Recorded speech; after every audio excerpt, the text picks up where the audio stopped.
hosts for the very first National Fair Tax Revenue, you know where my mind is, the very first National Fair Tax webinar in the 2013 year. So welcome everyone. We hope you had a great holiday season. We took the month of December off as we do the fourth Thursday of every month, and that was landing right around Christmas. So here we are. We got a great audience. We've got people from all 50 states registering to attend tonight's webinar. So we're very excited. We got a great webinar in store for everyone tonight. And if you're just joining us new for the first time, and I know there are a lot of you out there that are brand new, what I want to do is just give you a quick overview of how the evening will go, and then we'll jump into this pretty quickly here and start on time to respect your time. So what we do is we do about a 20-minute overview of the main fair tax merits, and then we stop and take a break and answer questions. And after about 10 to 15 minutes of question answering, then we move to our special topic where we always take a specific niche area of the fair tax legislation and we break it down for you. Once that is over, then we finish up with any other questions that weren't answered during the first break.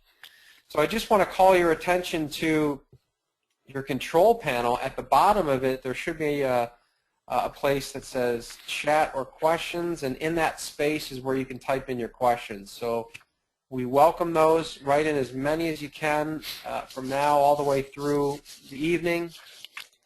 And during the midway point and towards the end, we will make sure that between Larry and myself, we'll get all those questions answered. All right. So we got just about another minute here. So again, we've got people joining fast and furiously, which is always exciting to see at my end at the beginning of every webinar. So again, I just want to welcome everyone and repeat that my name is Mark Maneri, and I'm a volunteer coordinator here in the Central Florida area. And I'm joined by my colleague Larry Walters, who's been a brilliant supporter of the fair tax for many years now, and he's who inspired me to get involved and really step up and start hosting webinars. So he's a great resource, and we're lucky to have him here. So again, if you've just joined us, we're going to start here momentarily. I just want to call your attention to the chat or question space at the bottom of your control panel, and that's where you can type in your questions. We encourage them, and we will make sure that we get them answered during the presentation. So I'm going to take about a 10-second pause here, everyone, just to get myself a little sip of water here, and then we got a great webinar for you in store tonight. So settle in and give me about 10 seconds and let me wet my palate here, and we'll jump in. Stand by. Well, while Mark is doing that, I want to welcome Jim Hoey from the Bradenton area, Florida Congressional District 16, and the new district director there. Welcome aboard, Jim. Welcome, Jim. Great to have you. All right, everyone. Well, let's go ahead and get this started. So welcome to the very first National Fair Tax webinar in the year 2013. And tonight we are going to spend an hour together, and sometimes we go a little bit over that, by the way, just to be sure we get all the questions answered. So we've got a really fun evening in store for everyone, and a great special topic to cover too, which is always the question or the source of a lot of questions, which is what's going to happen to prices once the fair tax gets passed. So we're going to talk about that in greater detail a little bit later on in the presentation. So one of the first things that I like to talk about when we talk about the fair tax is that, you know, if you think about the history of this country, we're often referred to as the greatest country on earth. Now, of course, usually it's Americans saying that, but I think you'll find people around the globe say that as well. And I started to wonder why that is. And, you know, the more I got involved in the fair tax, the more I recognized that America is an evolved nation. And we're great because we've evolved in so many areas. We're leaders in so many areas. And unfortunately, one area that we're not there yet in is our tax structure. And we can become a real global leader in taking a progressive, opportunistic stance when it comes to our tax code to really move our economy forward and make it a win-win for both our government as well as our citizens. And so we like to say that the fair tax is simple, fair, and transparent. And when we talk about simple and the need for simplicity, if you look on your screen right now, and Larry, I just want to double check that my screen did advance, yes? Okay, perfect. Yes, it did. If you look at your screen right now, you've got what is our current tax code is now over 75,000 pages. And if you think about that, it's just crazy. And it was interesting, there was a study done at one point where the same tax return was given to multiple tax experts, tax return experts, IRS return experts, et cetera, et cetera. And at the end of the results, not a single one of them had the same tax return numbers. So you've got all these experts who are supposed to know our tax code inside and out, but it's so convoluted, so complex that it's just impossible for any one individual to know our tax code inside and out, and it's causing a whole lot of loopholes that unfortunately just don't serve the citizens of this country. So it's very clear. We know that our tax code is broken. I don't think there's a person on this line that would disagree with that. We need to evolve in this area if we're going to give our country an edge economically that we certainly have the opportunity to grasp, right? And so the fair tax does exactly that. And the fair tax, if you're very new to the fair tax, then what it is legislation that's currently in Congress right now. It's known as H.R. 25 in the House and S.13 in the Senate. And in essence, the fair tax is a brand new way to fund our federal government, but in a much more evolved way. And so very simply, here is exactly what it is. It would eliminate all personal and corporate income taxes, as well as all the other taxes that you see on the screen there, and it would replace all income taxes and the other taxes on the screen with a national retail sales tax to the tune of 23 cents out of every dollar spent at the retail level, all right? And it's important to understand at the retail level because if you look at the first check mark you see there, it says there's no tax on business-to-business transactions, and equally important, no tax on used goods.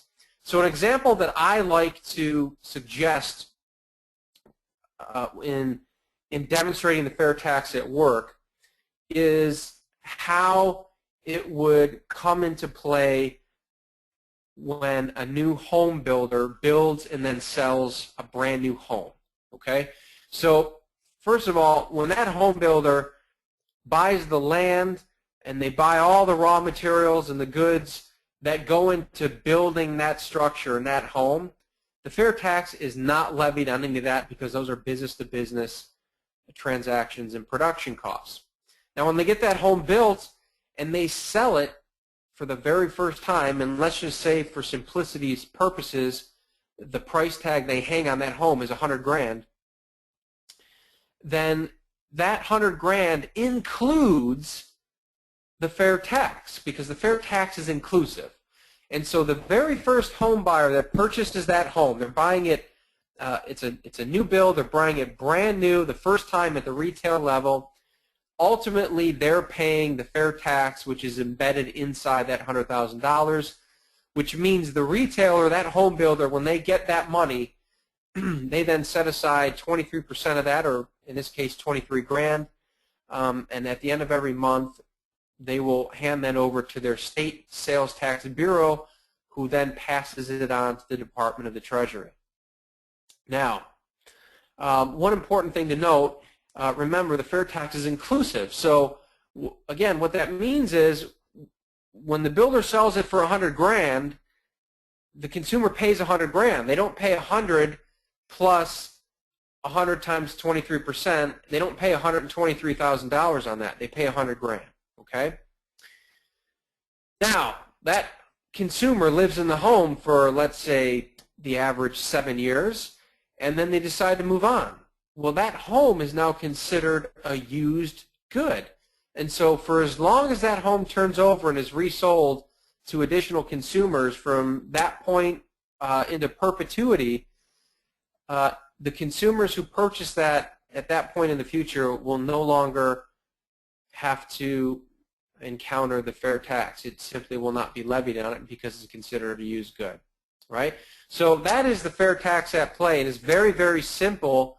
And one of the best things about its simplicity is when you compare the actual legislation itself, it's only 131 pages double-spaced relative to 75,000 in our current income tax code. Very, very simple. All right, so let's talk about our current pricing system. Now, I always have this slide in my presentation, and we'll talk a little bit more about this and break it down further in the special topic. But it's really important to know that right now, we're really double taxed, if you will. And the reason why we say that is because obviously we're paying an income tax right now, but we're also paying a sales tax in essence. And the reason why we say that is because businesses calculate their corporate income taxes and their cost to comply to the corporate income tax structure as a line item cost that goes into the pricing of their goods. So that is approximately 22% across all industries. And when they factor in their pricing for the retail pricing, they factor that cost in. And so ultimately, every time we consumers pay for a product or a service at the cash register, we're ultimately paying that embedded tax. We're ultimately paying that company's or business's corporate income taxes, right? So ultimately, what's going to happen is the embedded tax of approximately 22% is going to come out. The fair tax of 23% is going to go in. Now, it's not a perfect match, and I'll leave you a little bit of suspense here, and I'll explain a little bit of that further on in the presentation in our special topic. But suffice to say that the embedded costs are going to come out for businesses. The fair tax is going to be replaced. Prices are going to remain relatively stable. They're going to increase marginally, but we'll break that down further for you later on in the presentation. So at the end of the day, though, what we want you to know is that right now we're ultimately paying an income tax and a sales tax as we pay corporate income taxes. All right? So it doesn't serve us. And really, the income tax, it does not inspire growth. And so we'll talk about that a little bit more later on as well. Okay? So now let's talk about fairness. So we've really clearly identified how simple the fair tax is. We've talked about what it is and how it works. And now we talk about fairness. So when we say the fair tax is fair, well, why is that? Well, one of the key attributes written into the legislation is called the prebate. And as you can see on the screen, the prebate assures that no one, regardless of income level, pays federal taxes up to the poverty level. So what do we mean by that? Well, the fair tax is taxation based on your spending, not on your income.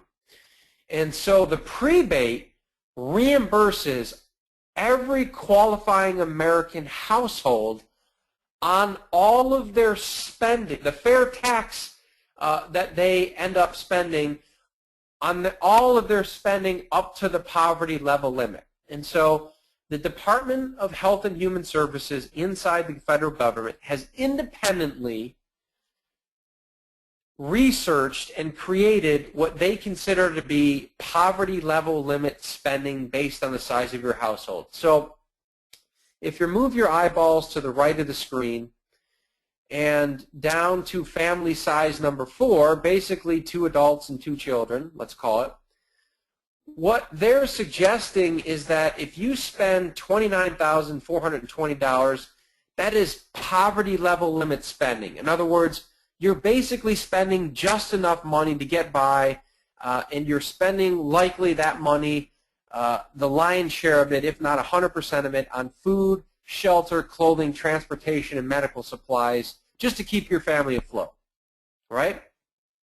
Now, you would pay on that amount of spending, if you multiply that by 23%, the fair tax rate, the annual prebate you would get on that is $6,767, right? And then if you divide that by 12, then you would get into your bank account every single month $564. Right? So, and that comes at the beginning of every month, and it reimburses you in advance for the amount of money you spend on basic necessities, which is ultimately what poverty level spending is all about.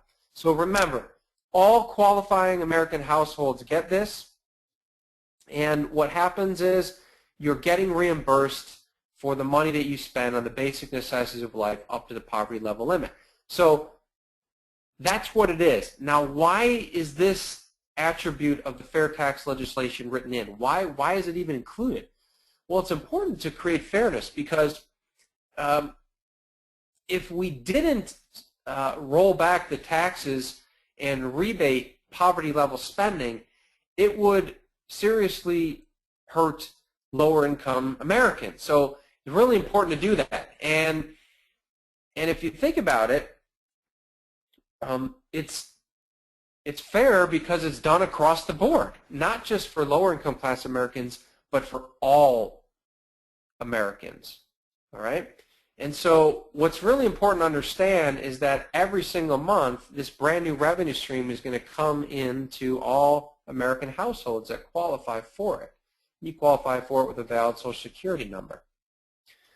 Now, in addition to fairness, in addition to the prebate, if you think about it, lower income class Americans, are they going to be better off with the fair tax? The answer is absolutely yes. Because what's going to happen is, first of all, they're going to get 100% of their paycheck. So no longer will you have gross pay and net pay and tax withholdings. Tax withholdings go away because the income tax goes away, right? So now you get 100% of your paycheck, which on average is going to be a 29% increase for all Americans.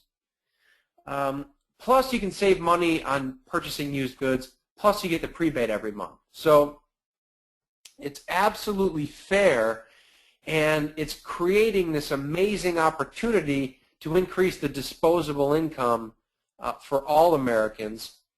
And the way that the federal government is going to balance that out is by ensuring that all Americans are paying their fair share. And they do that when they go and spend money at the cash register. So wealthier people that spend a lot more money are going to obviously pay a lot more tax.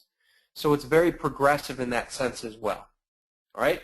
So that is a good segue into what are the financial benefits of the fair tax. Well, there's a lot of benefits, but we've boiled it down into 3 basic bullets here. So the first is that there's $11 trillion estimated in offshore wealth. And what do we mean by that? That means individuals and corporations are sitting on approximately $11 trillion that's earning interest or being invested in other assets and financial instruments, but it's being sheltered in offshore banking centers so the federal government never knows about it. And obviously it's being done so that Uncle Sam can't take a cut out of that and get their share in terms of capital gains and income taxes, right? Well, the moment the fair tax gets implemented, that money, first of all, the penalty for getting taxed on being wealthy and earning money and expanding your business and on earning money on your financial investments, that penalty goes away because capital gains and personal and corporate income taxes go away. So that money is going to start to flow back into our economy. Why? Because business owners are going to put that money into what and invest it into what they know best, which are their businesses. And they've said so, that that's exactly what they're going to do. And it's estimated that about $1 trillion of that will come into the economy within the first year in the form of business expansion. Pretty amazing. Now, when you think about it, what happens when businesses expand and grow? Well, they hire more people, and by hiring more people are earning more money, and because of the fair tax, their disposable income is dramatically increased, and as Americans' disposable income dramatically increases, guess what they're going to do? They're going to spend it, and when they spend it, businesses are going to be able to have more profitability, and as a result, keep expanding and growing their business, and as a result of that, and as the economy grows, the federal government's going to win and collect more revenue, right? So this amazing domino effect happens when the fair tax gets implemented. Money flows back into the economy, businesses expand, jobs become aplenty, unemployment decreases, disposable income increases, spending increases, and the cycle continues. Now, if you look at bullet point number 2, U.S. becomes a corporate headquarter haven. Why? Because we'll have the lowest effective corporate income tax rate of 0, and corporations from around the world are going to think very strongly, and many of them will flock to the United States to open up and file their international headquarters in America, and as a result, they're going to build buildings, and that's going to bring a lot of opportunity to the United States, and it's going to mean jobs, right? They're going to hire people. They're going to need contractors to build their buildings, and they're going to need staff to hire. So huge opportunity there. And the underground economy, estimated at $1 trillion, pays their fair share. So every time the illegal alien or the tax avoider or the drug dealer, goes out and buys some food or buys a brand new house or a brand new sports car in cash, every time they do that, they pay their fair share, and we get to broaden, the federal government gets to broaden their base and ensure that everyone in this country is paying their fair share. So many positives happen when we implement the fair tax financially. All right, so how does this all work? How do we do it? How do we set up the infrastructure? Well, the good news is that the infrastructure is largely already in place, and we're going to leverage that. And what we mean by that is 45 states currently collect a state sales tax, and so we will collect businesses. The states will collect from the businesses in their state, right? So each state will have a sales tax bureau set up that will be responsible for collecting that money from their businesses. And once they collect that money each month, they'll then pass it on to the Department of the Treasury. Now, second bullet point, we instantly become about 80% more efficient. And if you think about it, right now, for every dollar that the IRS collects, it costs them 25 cents in order to collect that money. That is massively inefficient. Well, instead of trying to collect from 120 million households, we now try to collect from approximately 18 to 20 million businesses. So we get 80% more efficient there. There's only one form to fill out for businesses. Here's how much your revenues were that were collected, your gross receipts. Multiply that times 23%, and that's how much money you owe, right? And the state sales tax bureaus are incentivized and get paid by 0.25% for the collection of the sales tax that they are responsible for. So they are funded in that respect, and that's what will allow them to staff it and police it and make sure that they're collecting the amount of money that they should. But it's going to become a lot easier, that's for sure. So if you think about it, we've talked about the fair tax being simple, we've talked about being fair, we've talked about the Massive economic benefits for all businesses, for all citizens, for the federal government. It's a win-win-win all the way around. It's simple, it's fair, and in the last part, it is transparent. And what do I mean by transparent? What I mean by transparent is we know exactly what's happening with our tax system because when we go and purchase something from a retailer, it's going to list the 23% federal sales tax right on our receipt.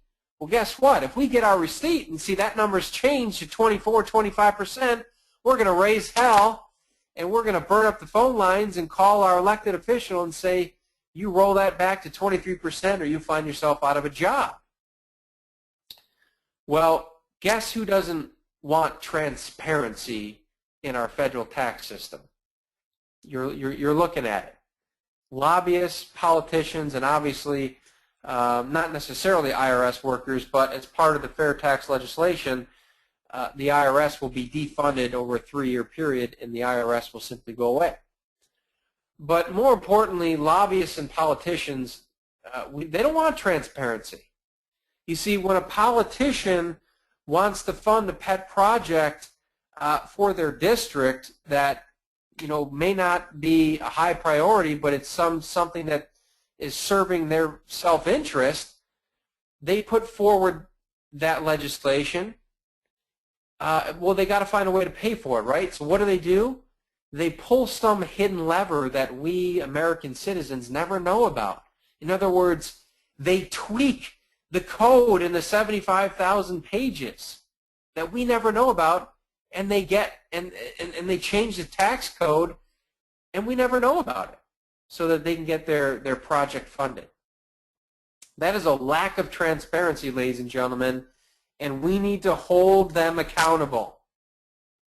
And the fair tax will do that in a very simple and transparent way. And of course, the lobbyists who are putting lots of dollars in politician re-election campaign, 50% of lobbyists are tax lobbyists. Now get this, for every dollar that a wealthy corporation spends on employing a lobbyist to amend the federal tax code in favor of their industry and of their business, it returns $6 in corporate income tax savings for them. Right? So if they're paying a lobbyist $500,000 a year, don't worry. For them, they don't worry about that because they're saving $3 million as a result. So the lobbyists whose job is in jeopardy, because if corporate income taxes go away, then 50% of lobbyists are going to lose their job. They're saying to the politician, don't you vote in favor of that fair tax. It's not in your best interest. And oh, by the way, if you do support it, you know that $1 million that we put in your re-election campaign, that goes away too. So it's underhanded in the way it's working. It's self-serving. It's selfish. And quite frankly, we need to evolve past this special interest group that ultimately controls the legislation rather than the politician authentically representing their district and just doing their duty. All right. So that is the fair tax in the main points and its merits. We've talked about what it is, how it works, how it benefits us, how we're going to collect it, who opposes it, and why. And so what we'd love for you to do is write in some questions, and actually I can see here there's a lot that already have been. So what we're going to do now is shift some gears, and we're going to take some questions. Before we do that, what we want to just suggest to you is that you continue your education here. We're really glad that you're here. We're excited that there's a lot of new people that are getting educated in the comfort of your own home. And get educated. And there's a couple of great fair tax books out. This is the second book that was put out by Neil Bortz and John Linder. John Linder was the original sponsor. He's since retired, no longer in Congress. He's in the Georgia area. But John Linder and Neil Bortz authored two great books that really go in depth around the fair tax and answer the critics, as this one says. I love reading this book. It's a brilliant read. And by the way, in the first book, they really talk about the history of the income tax code, and that is just brilliant history. It's kind of depressing, but it's really amazing history. So go buy these books, get yourself more educated, send a copy to yourself and your family and your friends, and send a copy to your congressperson, right? And then here's some great resources for you. FairTax.org is the national fair tax website, and then the Florida Fair Tax group has put together a great resource, and then there's a social networking site, fairtaxnation.com, as well. So these are 3 great websites you can go to. All right, so what we want to do before we get to the special topic here is we want to go ahead and answer some questions. So what I'm going to do now is I'm going to take about a 20-second pause here, grab some water. I got to pull up my questions here, and then we're just going to start flowing through these and getting your questions answered. And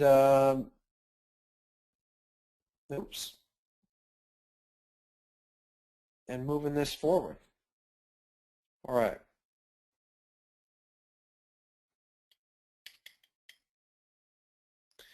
All right, here we go. So let's see. First question looks like is from Don. And Don says that, assuming the fair tax is actually implemented, how will compliance with the fair tax be accomplished? The question is based on recent articles indicating state sales taxes are being avoided, i.e. cash sales aren't recorded by the use of special software at their cash register. Pretty good question. Larry, do you want to tackle that one? Yeah, sure enough, Mark. You want to repeat that? I was doing something else here and I didn't catch the whole question. Sure. The question comes from Don, and Don asks, let's say the fair tax gets implemented, how will compliance with the fair tax be accomplished? The question is based on recent articles indicating that currently state sales taxes are being avoided. For example, cash sales aren't recorded by the use of special software at their cash register. Got it. Okay, thanks very much. Yes, Don, and thanks for that. The states are going to be the, not the implementers, but the enforcers and the collection source for the fair tax, not the federal government. And in doing so, what it does is it reduces the need for federal workers, and it puts the source of enforcement closer to the action. In other words, the states have a lot better feel and understanding for what the businesses in their state are doing as far as revenue goes, because 45 of the 50 states are already collecting a sales tax. Will there be some who avoid it somehow? Yes, but under the fair tax, because it's a national thing, it's going to take, unlike with the income tax, it's going to take 2 people to be able to cheat the system. It's going to be able to take the seller and then the buyer. 85% of all of the revenue comes from the big box companies, the big chain stores. So we're talking about, as far as cheating goes, only 15% of the revenue. Will that happen? Yes. Will the states be able to get to it? I'm sure they will, as well as they are now with the state income tax, the state sales tax system. But once again, nothing's perfect, and people are always trying to find a way to get around it. Some will, and as they do, it'll get noticed and repaired one way or another. Thanks, Don. Mark? Yeah, real good, Larry. Thank you. Here's another one for you, Larry, that I'd like to pass on to you, and this comes from Mr. Swift. Mr. Swift asks, after weeks of reading and thinking, I do understand the embedded tax. Thank you. Great. A potential supporter asked me about contributions to political candidates. Is that taxable under the fair tax? And how about community baked goods sales to raise money for charity? Can you address that, Larry? Sure, that's an easy one. Okay, since there are no taxes on any form, any source of income, there won't be any tax collected on contributions to political campaigns as well as to charities. Once again, remember that a tax deduction is only good if there has been something in the way of a tax already withheld from your income. Since there is nothing withheld from your income, there's nothing to take a deduction against. You get to keep the whole dollar right off the get-go, and when you make a contribution to anything, you make it because you have the funds and the desire to do so. What was the second part of that one? The community baked goods sale for charity. Right. There won't be any tax collected on that either. And just as there is not collected on that now, it's one of those things that could be taxed, but it would be much, much too difficult to enforce, and it will be overlooked. Yeah. Thanks, Larry. And one other point on that, we did a webinar with a special topic on the impact of the fair tax on charitable giving. And people were really concerned about that because they're not going to get an income tax deduction for their charity givings. Well, a formal study was done on that, and charitable giving is going to increase. And the reason why is because, in general, people don't give to charity for a tax deduction. They give to charity because they believe in the cause. And when the fair tax gets implemented and the average American's disposable income increases by 29% or greater, guess what? They're going to actually have more money to give. So we expect charitable giving to dramatically increase with the implementation of the fair tax. All right. This question comes from Wilmer, and actually it's a question, Larry, I've never heard before. It says, what effect will the fair tax have on the Federal Reserve System? I don't believe it's going to have any impact. I believe the Federal Reserve System is completely private and independent compared to the federal government's form of collecting revenue and raising revenue for itself. Do you have any further information or data on that? No, Mark, there is nothing at all that I have read or seen or heard that would indicate there would be any effect on the Federal Reserve System. And if you think about what the even with the income tax, it doesn't have an effect on the Federal Reserve. The Federal Reserve might have an effect on the tax system. So the basic answer is no. Fair tax has no effect on Federal Reserve System. Roger. All right, this question comes in from David. And by the way, we're going to take, there's a bunch more questions that are in. We're going to take 3 or 4 more, and then we want to save time, get to our special topic, and then we'll get back to some questions. So let's take 3 more. We'll jump to the special topic, and then we will jump back to the rest of the questions. All right, so David asked, how has the 23% been determined? I'm really glad that question came up because I totally forgot to share that over $20 million of independent third-party research was done on the fair tax legislation. It's the largest amount of money ever spent on researching an alternative tax system to replace our current income tax system. And there were several well-known and well-respected economists that did this research.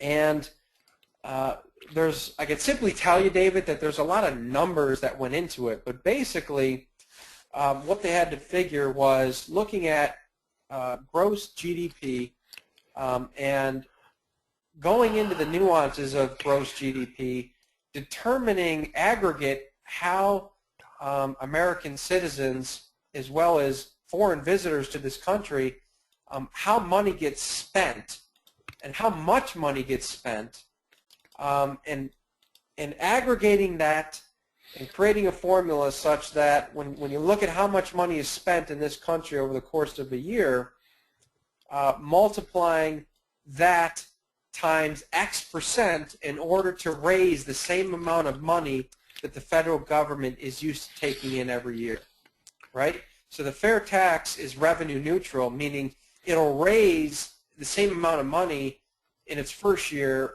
that the IRS raises right now by collecting income taxes. And so it takes that aggregate GDP and how much money is spent in this country at the retail level, and the percentage that they landed on to raise the same amount of money to run the federal government was 23%. Right? So there was a lot of complex research that certainly went into that, but that is the gist of how it went down. Larry, is there anything you want to add to that to explain it further? No, sir, you have it fine. Okay. Let's see.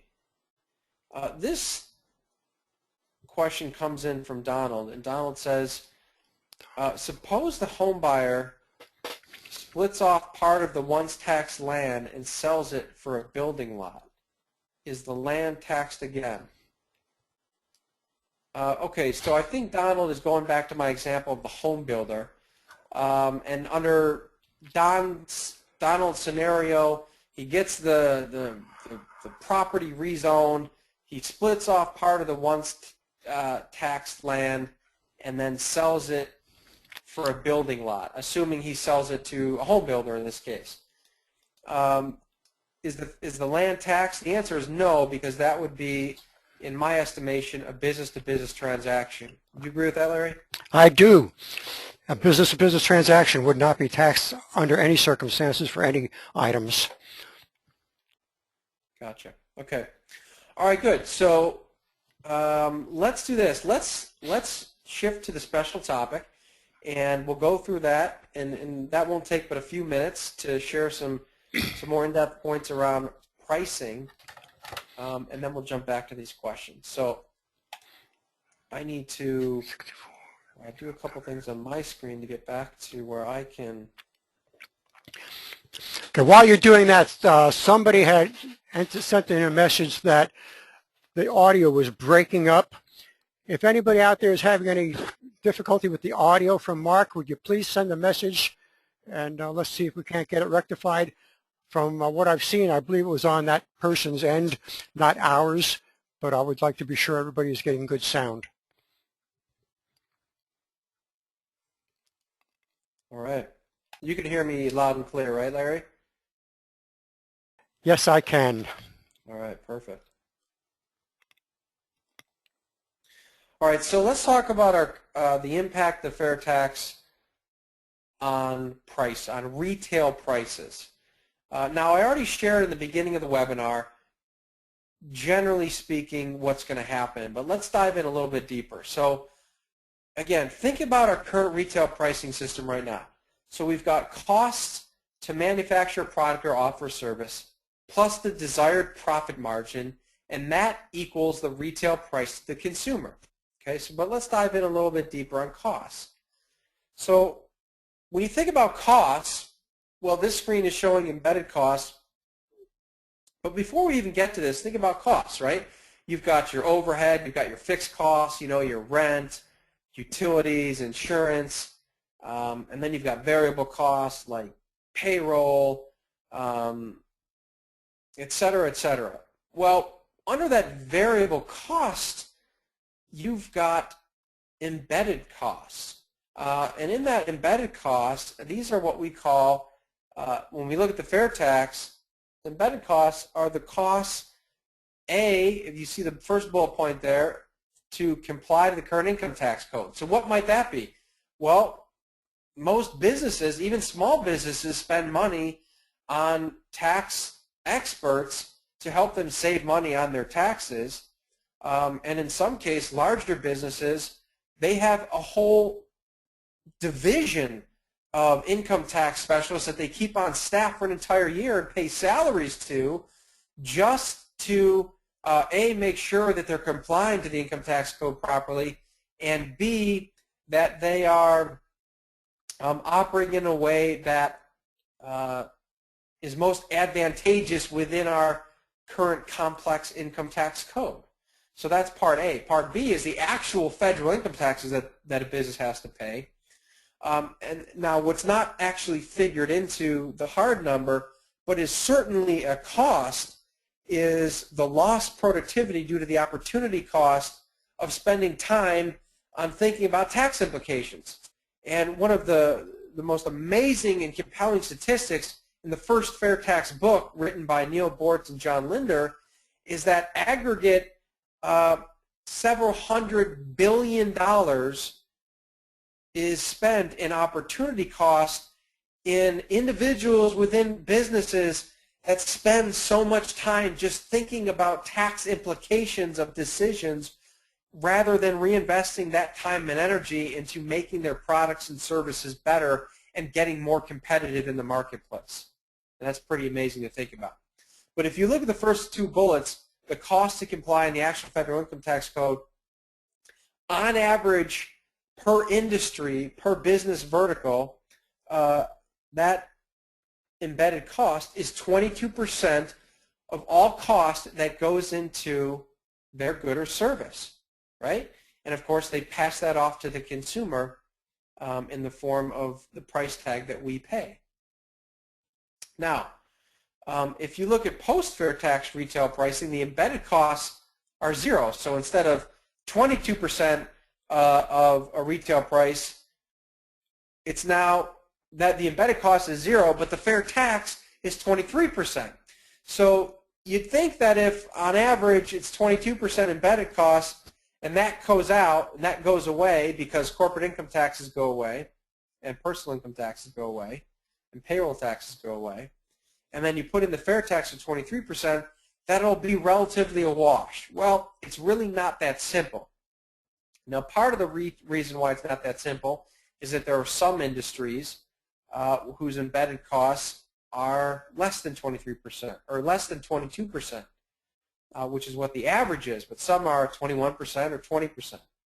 Well, some are more than the fair tax costs of 23%. But the other piece of it is that there's a hedge involved, and there's going to be some cost to businesses to comply to the new fair tax code in their first year, right? So there's going to be some costs in complying. There's going to be some costs in configuring and getting in compliance to the fair tax. And like I said, they want a hedge, meaning they want to raise their prices a little bit to ensure that they're collecting enough revenue such that when they set aside their fair tax, when they collect from consumers, that they're not losing out on any money, right? Even though they're experiencing a windfall in revenue because Americans are going to have a lot more disposable income, plus they're going to save that 22%, right? They're going to save that cost to comply to the federal income tax code, and they're going to save on corporate income taxes and payroll taxes as well. So what do we estimate it to be? We estimate that the initial retail pricing increase will be somewhere in the 5 to 10% range, but that after the first year, it's going to start to come back to pre-fair tax levels. Why? Because market forces will drive prices down. At the end of the first year, once compliance costs have been spent and they're in compliance to comply to the fair tax, and they're saving all this money on corporate income taxes and compliance costs, guess what they're going to do to capture more market share? They're going to lower their prices. And then the rest of their industry will follow suit just to stay competitive. All right? So in general, that's what's going to happen with our pricing and why it's going to happen. Retail price is going to increase 5 to 10%, and after the first year, to get more competitive, businesses will start lowering their prices. Their competitors will follow suit, and we'll get back to pre-fair tax level and prices after the very first year. So that's the gist of it. All right, so we've got some questions to answer. I do want to pass the presentation over to my colleague Larry. Larry, feel free to add anything else you'd like with respect to retail pricing impact, and I'm also going to hand over the remainder of the questions to you. Okay, Mark, sounds great, and thank you very much for another great presentation. And everybody, we're going to pick up on the questions here, taking it right down the list. And I just have to find the question mark. Okay, I've got Don. And Don is asking, if politicians are a blocking point, how does getting a tax code change like the fair tax ever stand a chance not not ever stand a chance of getting implemented? Well, that's a good question, but you and I are the answer to that, Don. Consider it this way. The congressperson, your congressperson, let's say he or she is opposed to changing the tax system from an income tax to the fair tax because of the power they will lose and what they will lose or potentially lose in the way of lobbyist contributions to their reelection campaigns. That's wonderful. However, what if you and about 3,000 other voters in your congressional district are fair tax advocates, and you tell your congressman, listen, you're going to lose your seat one way or the other. You're going to lose your power one way or the other. If you don't advocate the fair tax and vote for its passage, we're going to vote you out of office. So if they get voted out of office, what good is it being opposed to the fair tax? And that's the only answer we have. It's the power of our vote. And I thank you for that question, Don. Going down the list here, we got David. How has the 23%? Oh, that's been answered already. Okay, I hope that answer was adequate for you, David. And I'll take you off the chart here. Going down a little bit more, I got a Don. Audio sounds good here. Thank you very much, Don. I appreciate that feedback. Glenn, Mr. Glenn, you've been around a while with us also, haven't you, Glenn? Your congressman says he is concerned about an additional burden on small business, and that is why he will not co-sign the bill. When I read this question a few moments before Mark turned it over to me, I wanted to laugh because this guy is an absolute idiot. Consider what the burden is of complying with the federal income tax system now. That goes away in its entirety, Glenn. In fact, under the fair tax, nobody in this country has to file a federal income tax return again. So remember, April 15th becomes just another spring day. So with that burden gone, the only burden he has then is to keep track of his sales, and that's only if he sells to retail. If it's a business that does not sell to retail, they don't have any tax consequences, any tax implications at all. They just do their business and keep track of records for their own purposes. And I hope that answers your question, but I'd like to talk to your congressman because he's a jerk. Sorry about that, folks. I'm getting fired up about it. That was such a silly reason for not co-sponsoring the fair tax. Let's see, I got Don here.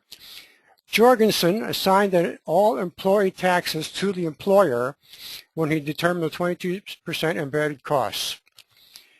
If employees get 100% of the paychecks, prices would necessarily rise closer to 20%?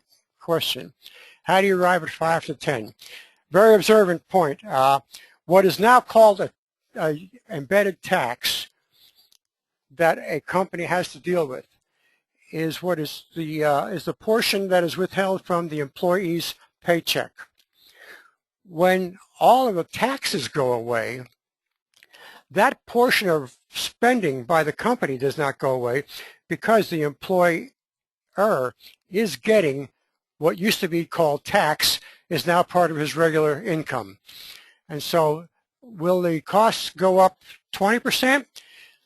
In some cases, in some industries, that may happen, and that is because those companies or those industries have a product or a service that is quite unique, and they can charge whatever the market will bear. Once again, the total balancing act of this is going to be controlled by us, the consumer, and what we are willing to pay for a product or a service. Will it go up to 20%? Like I said, maybe in some industries. How do we arrive at the 5 to 10%? That's what you might know this expression swag, S-W-A-G.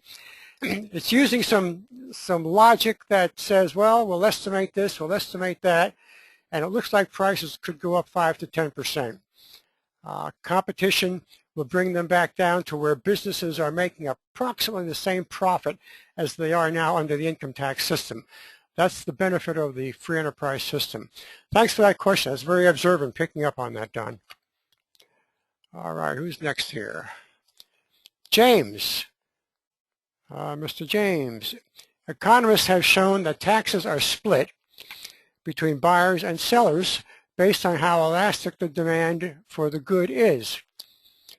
Has that been taken into account for all of the embedded cost calculations? I don't know. It's the first time I've heard that the taxes have been split, and I honestly don't think that's the case. Put yourself in the position of owning a business. Maybe you do own a business, and you've got a certain amount of taxes that are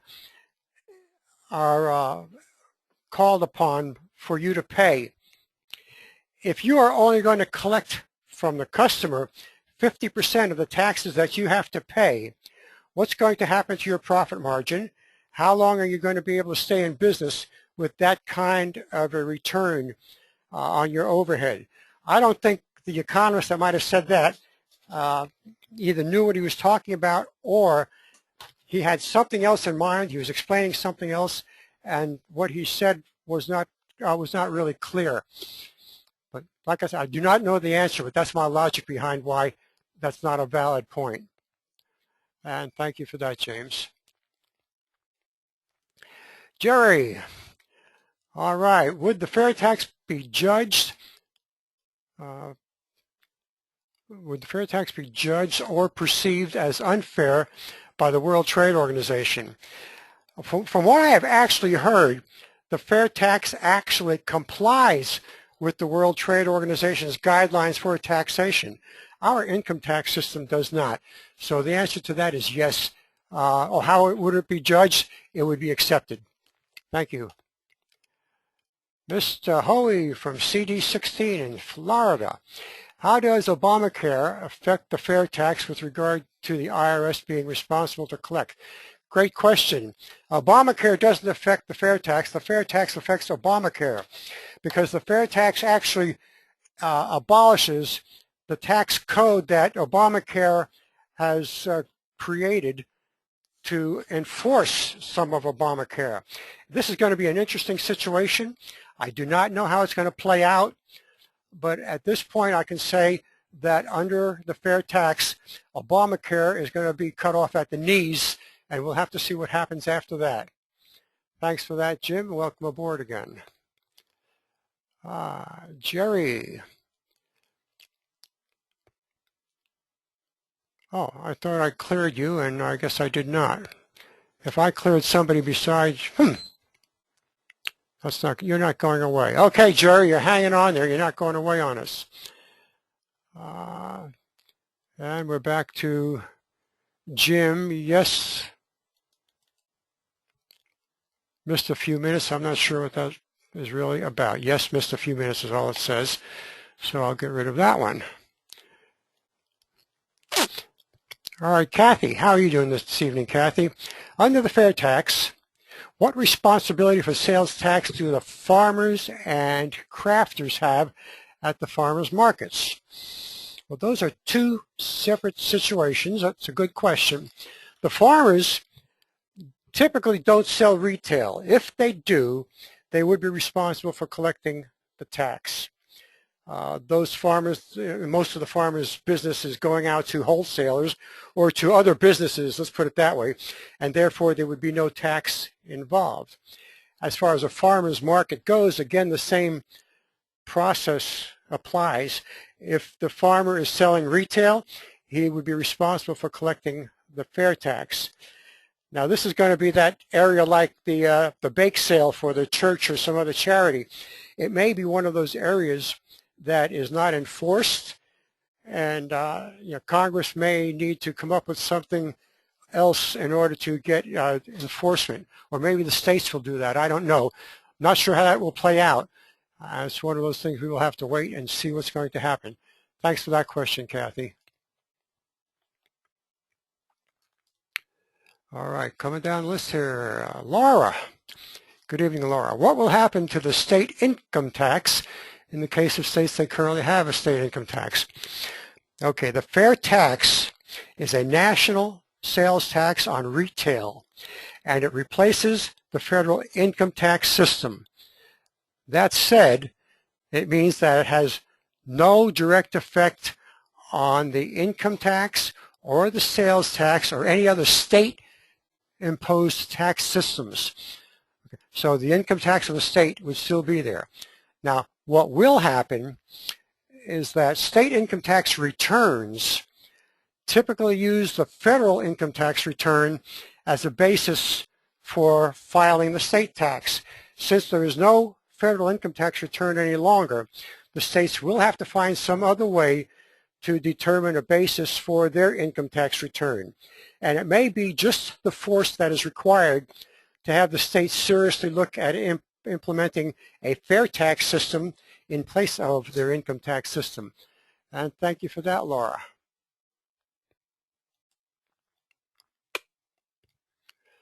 All right, going down the list here. Looks like we're clear. Oh, Shelley. Okay, Shelley, how can we be guaranteed the corporations will no longer embed the corporate taxes and apply the fair tax on top of it? There are no more corporate taxes, Shelley. Under the fair tax, all corporate taxes and all income taxes are abolished. That's why the prices will come down, the costs will come down on goods and services before the fair tax is added to it. So simple question, simple answer. One of those things that's easily overlooked. But there are no corporate or income taxes any longer when the fair tax abolishes the income tax system. All right, I got Stanley. It looks like you have a microphone. Oh, it says hand is not raised. His hand was raised. Let's try this from Stanley. Okay, Stanley. Oh, why does that hand keep coming up? Well, let's see where we're going here. Comment that maybe you could speak to. It seems to me that we need a law that says one person or group cannot vote a tax upon another group unless same is applied pro rata to those who voted such taxes to be raised on the other group. No one should be allowed to vote a tax on another group without it applying likewise to themselves as well. Can you comment on this? Thanks. Well, I can comment on that, but I am not really certain what you're getting at. Where is a tax being voted that is imposed on another group? The tax is a replacement for the income tax, as I had just mentioned earlier, which the other group already has imposed. It's just part of the United States, and it's part of being a citizen or a eligible non-citizen worker in this country, and everybody will pay their fair share. That is one of the things about the fair tax that it overcomes that the income tax doesn't. The income tax doesn't collect money from over $1 trillion industry because of the underground economy. The fair tax will collect money from that economy when those people buy something. So beyond that, I'm not sure what you're really getting to there. It sounds like you might be considering Congress or congressional representatives under the fair tax. They will be paying every time they buy something also. There's no exemption from them. Why shouldn't we impose a vote for a tax that would apply to Congress also? If you want to clarify that question a little bit, maybe I can give it a better answer. But right now, I'm kind of snowed. But thanks for putting it up there. Okay, next on the board here. Well, we hit the bottom of the list. Let's go to the top one more time. Here's Bob. Will churches still be tax exempt? Yes, with an exception. A church will still have the standing as a nonprofit organization, as will other such organizations, such as the fair tax. However, if a church purchases goods and sells them to the public, that will be taxed. If a church purchases goods but provides them free as part of the service that the church is providing, that will not be taxed. And that's as tight of an answer as I can put on that one. Hope that satisfies you there. Okay. Carl. Logically, the current federal income tax amendment needs to be abolished before one would allow any monies to be sent to Washington.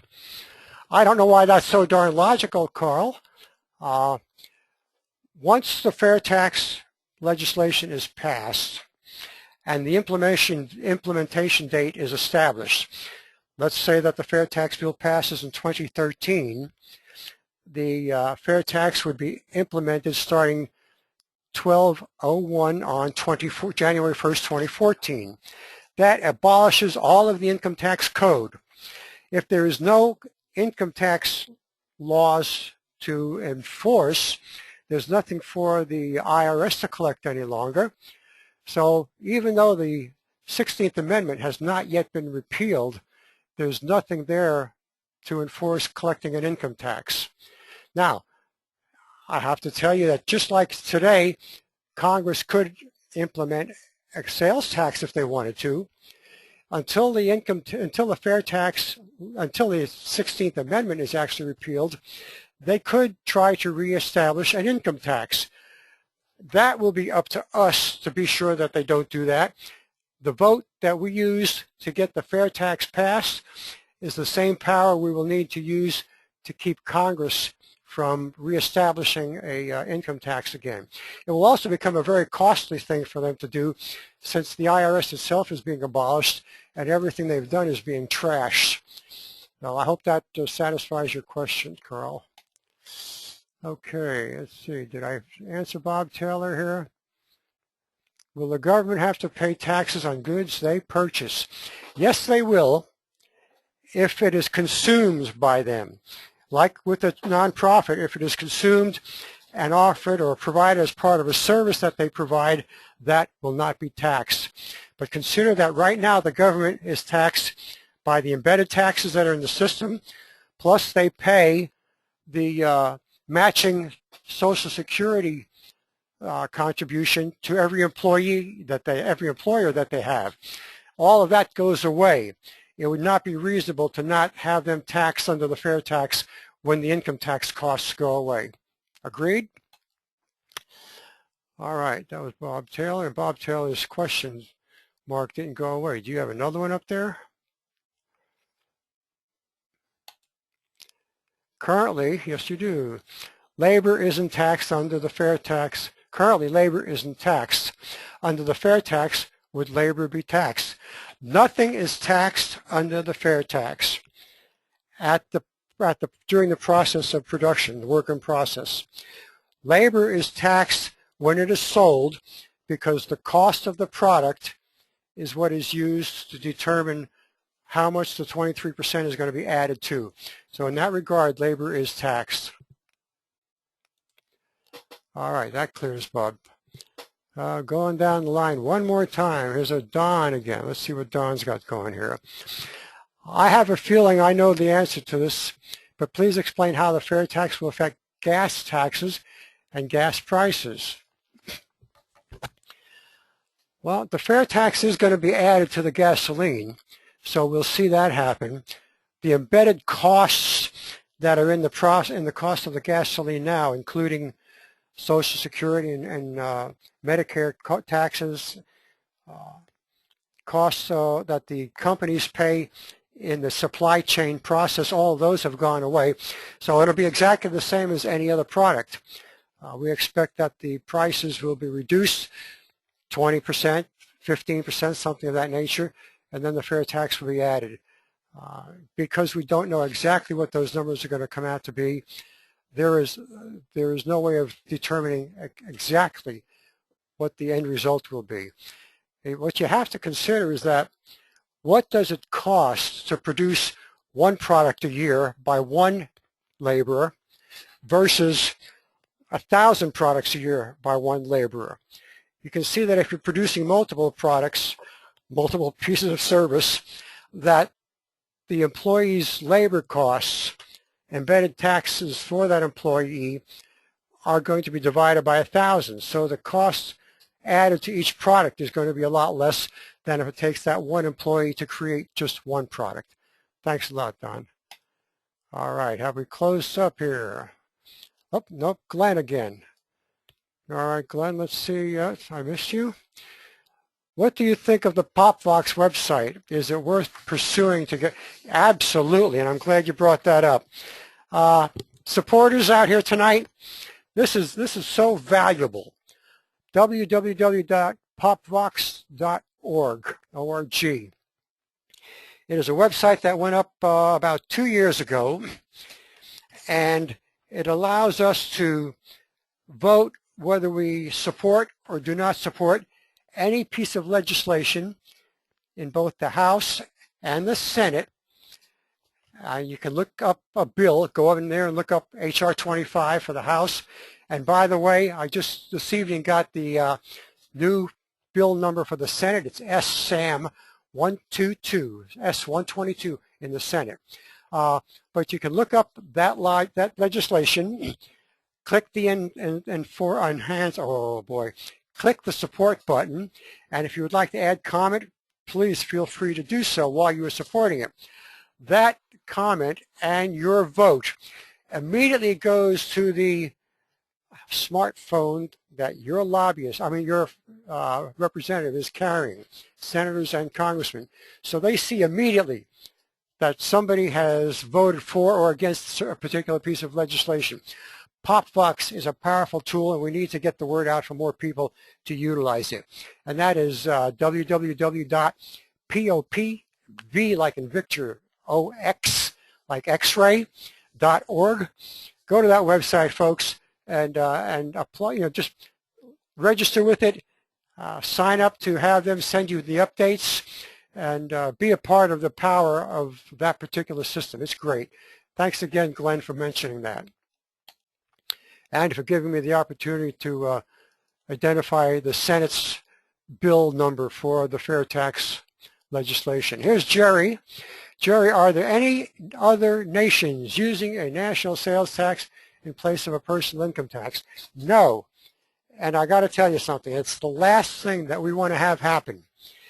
If some other country were to implement a fair tax system and replace their VAT tax, replace their income tax if that's what they're using, whatever the case might be, and go solely to an income tax with go solely to a sales tax, national sales tax on retail, with no business taxes, they would become the tax haven of the world, and we would be behind the 8 ball on that one and losing ground rapidly as an economy. So thanks for that question. That's very, very powerful.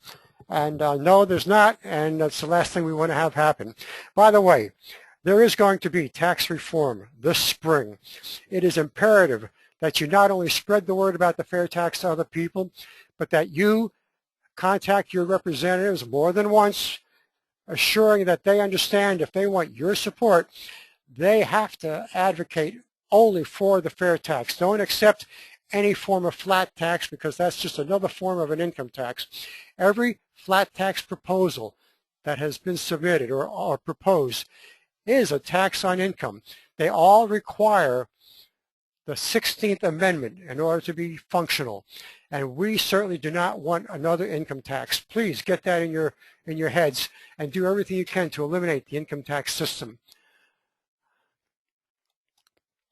All right, going down the list here one more time. I know we're running overboard, but I do want to answer all of the questions. Kathy, will implementing the fair tax have a positive impact on the cost of fuel? I think I kind of answered that. It's going to have the same impact on fuel as it does on other retail goods. If you're buying for a business, you'll either not pay the tax when you buy it, or you'll get a credit for paying the tax and get that money refunded to you. Thanks, Kathy. And Laura, will the fair tax system enable Social Security to be funded sufficiently? Absolutely. In fact, the research that was done found, and there are charts on www.fairtax.org that you can refer to, but the research found that income is actually a weaker source of funding than is consumption. The consumption curve is more stable than the income curve. And plus, under the fair tax, since we are taxing everything without any exemptions, we have a much broader tax base. Therefore, we have a broader and more stable source of funding for Social Security and Medicare. So it will do a better job of funding it than is being done today. That said, I have to tell you that like every other tax proposal that's out there, none of them are addressing the onslaught of baby boomers into the Social Security and Medicare system. So something is still going to have to be done drastically in order to support those people that are now coming into the system in hordes. Thanks for that question. Love the questions because they remind Mark and myself to talk about something that we had not spoke about earlier. Michael, how are people's annual income tax tracked for the administration of prebate? It's not. We don't care how much money you're making in order to get the prebate. The only qualification for the prebate is that you have a legitimate residence in this country and you have a validated Social Security account. That said, it means that people who are here illegally, without the legal residence or without a Social Security account, will not qualify for the prebate. Those people will probably start self-deporting themselves because the cost of living is going to go up considerably for them. And that question reminded me of something else, because what the question I would ask is, how is Social Security going to determine your benefit when you retire if there's no income tax?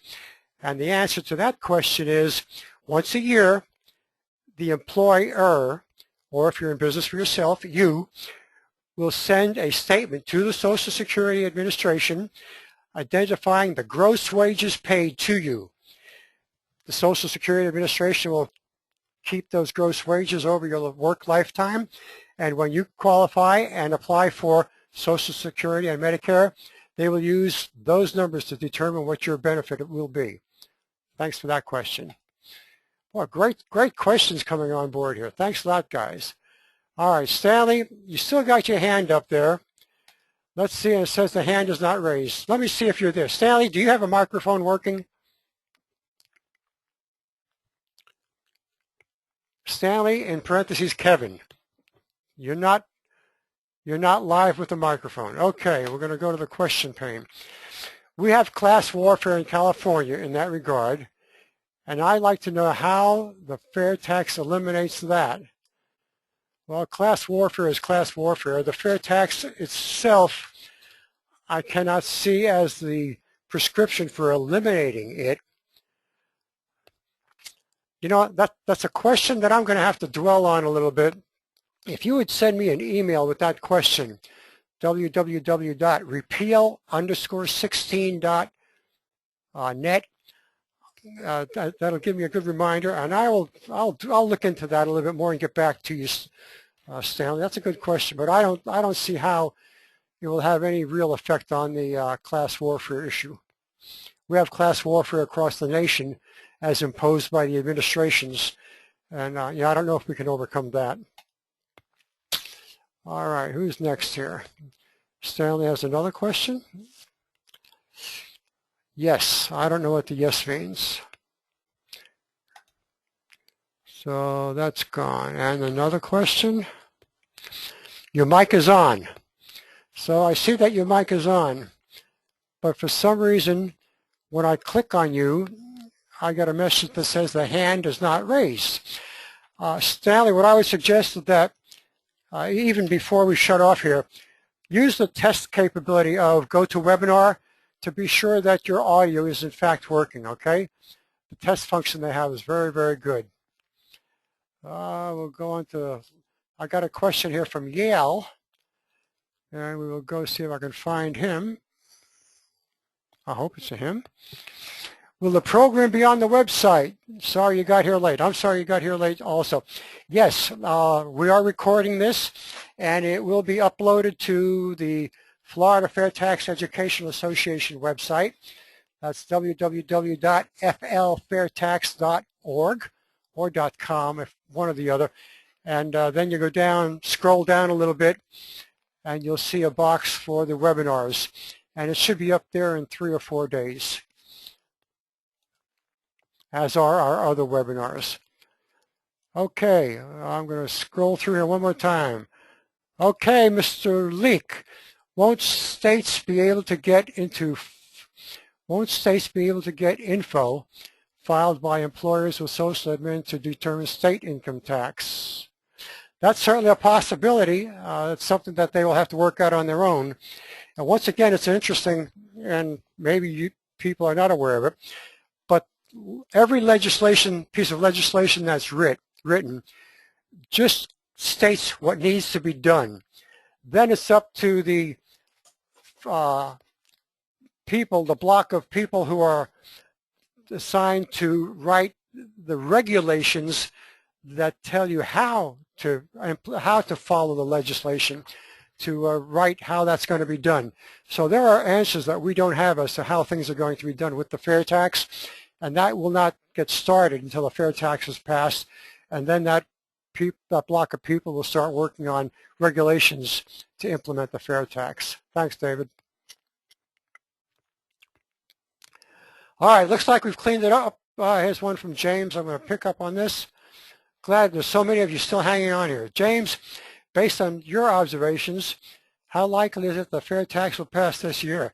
Listen, we are, I mentioned it earlier, we are in a very critical, a very crucial time right now.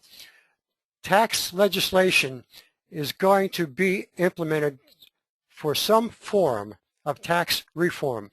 If we don't gain enough power of our vote to let the congressional representatives and the senators know, the congressional representatives first, and especially the ones in the House Ways and Means Committee, that the fair tax must be implemented. No income tax is acceptable.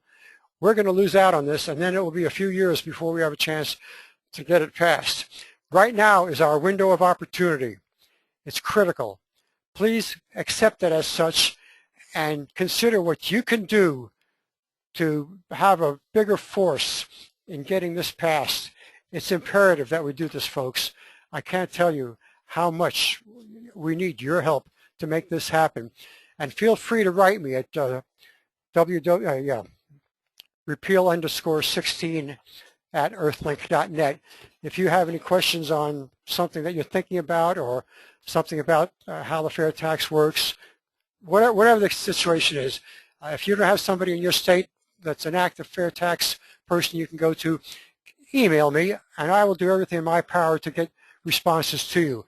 We've got to get it done. We've got to get it done right now. I cannot overemphasize the urgency that we're under. All right, Jerry again. Let's see what Jerry's got going here. How would the fair tax affect the purchase cost of stocks, bonds, and other brokered investments by individuals? Okay, there's no tax on the purchase of those items. There will be a tax imposed on the service fee or the service charge imposed by whoever you're buying from. Obviously, that's going to be a lot lower amount of dollars than it would be if you were paying a tax on the actual cost of the stocks or bonds. So there is no tax on that because it is an investment, and there's no taxes on investment. And thanks for that question. I think we've cleaned house here. Larry Craig, every time I say that. I have a number of fair tax signs, 4 feet by 8 feet. Can I do anything with them now that the political season is over? Boy, you bet. Find people who will allow you to put them up in their yards or on street corners, wherever. Any way that we can get more awareness of the fair tax is worth pursuing. So take those 4 by 8 signs and get them installed any place you can. That's a very worthwhile project. Thanks, Larry. Go for it, guy. I've got some too that I got to get out. Michael, I thought I read where lower income people would get a larger prebate. I don't know where you read that, but it is wrong. The prebate is determined entirely by the family size. If you are a family of one, you get a prebate for one individual, one adult. And the larger your family, the larger your prebate would be. Income has nothing to do with how much prebate you get. If you're making $1 million a year, you can still get the prebate. It won't mean as much to you because as a single, a couple $100 a month isn't going to amount to much when you're making $1 million a year. All right, somebody says they got to go now. Let's see what else is going on here. Still got Stanley up. Let's see if his hand is working now. Still says his hand is not raised.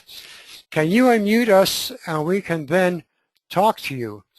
I've just unmuted you. That's what happens when well, let's try this and see what happens. Okay, I'm going to take a chance here. I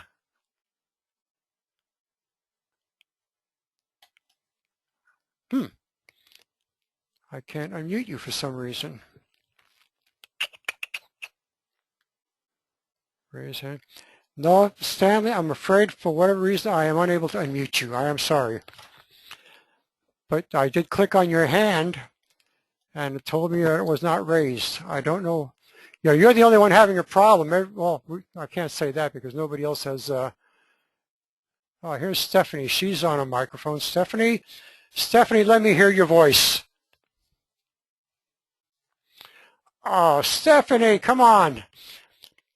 It says you're active here, but it says you're non-attentive also. Stephanie, can you hear me? We would like to hear your question. Come on, Stephanie. Go to the question pane. Oh, my gosh. Stephanie? Oh, you've disappointed me. Okay. How do the current unnoticed embedded taxes from the conception to sale of an item actually go away so we know we are paying only the fair tax? Are you there, Stephanie? You're unmuted. Okay, maybe we've got a problem with that and I really can't unmute.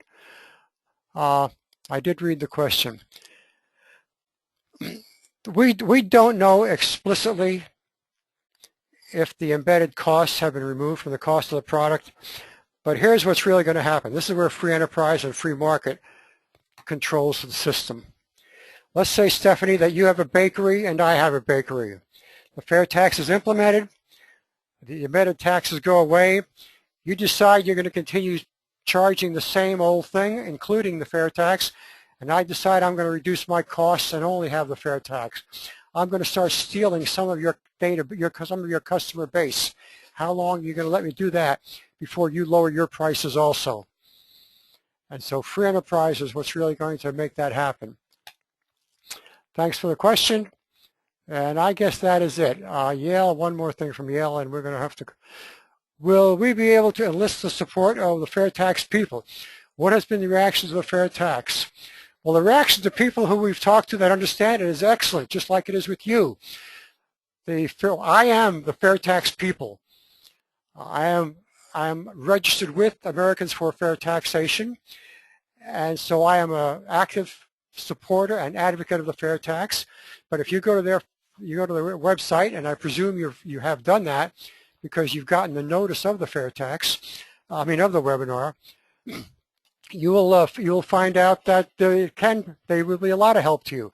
Now, I don't know exactly what you are alluding to as far as help goes, but you can get questions answered there, and you can get documents, all kinds of documents that support the research on the fair tax.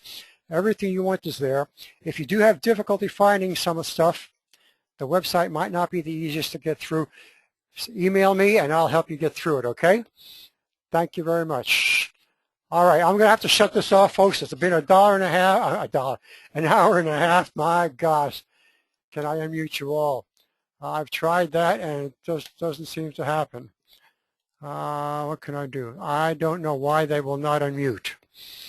So my apologies for that, folks. I'll have to look into that. Meanwhile, we're going to call it a night. Thank you so much for your participation and your attention. Once again, you can email me and you will get an email automatically from the GoToWebinar service. And if you have anything, questions or comments, you can certainly add them there. And I see some thank yous and whatnot coming through here. Thank you too, and you're very welcome. Good night, everybody. Have a great new year, and let's get out there, educate others, and educate yourself more so that you can't get snowed by somebody who thinks they're smarter than you and asks you a trick question that you cannot answer. Good night, folks.